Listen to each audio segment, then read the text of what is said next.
बोले काशी महारानी की जय। आप सभी को सफला एकादशी की बहुत बहुत बहुत सारी बधाई हो।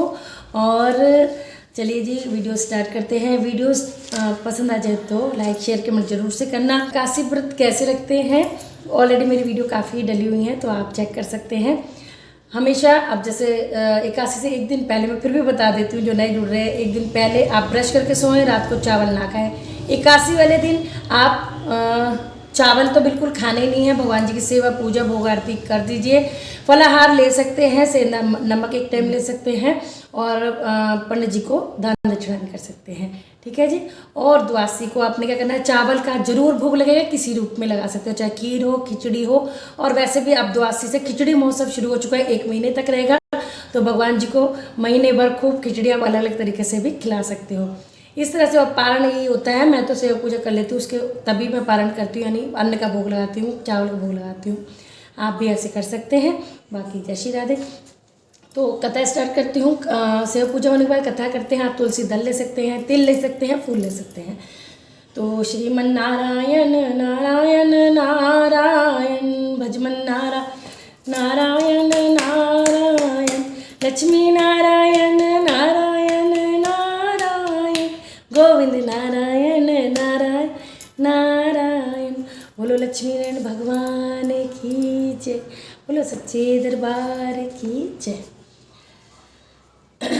युधिष्ठिर ने पूछा, प्रभु पौष मास के कृष्ण पक्ष में जो एकादशी होती है उसका नाम क्या है, उसकी क्या विधि है तथा उसमें किस देवता की पूजा की जाती है, यह बताइए। भगवान श्री कृष्ण ने कहा, राजश्रेष्ठ बतलाता हूँ सुनो।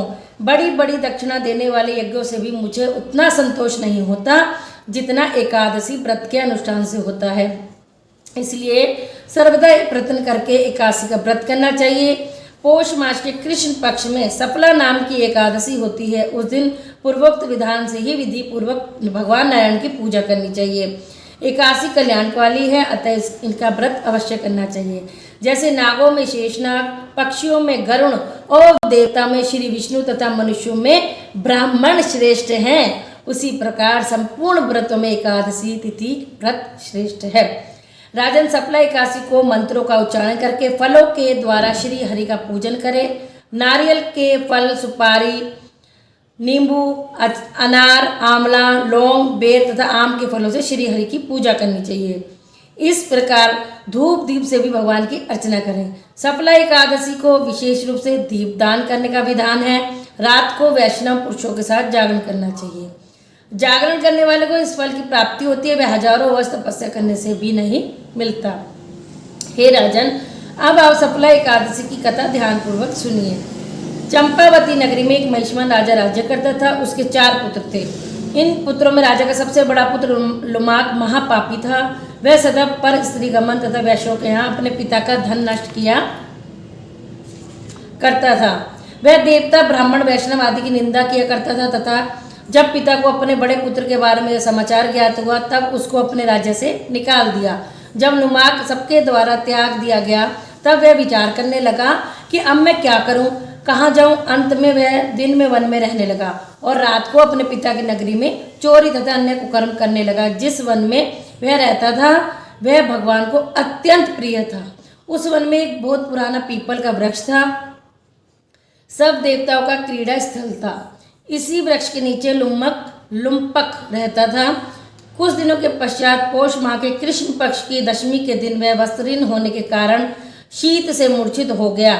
उसके हाथ पैर अकड़ गए। सूर्यनारायण के उदय होने पर भी उसकी मूर्छा न गई।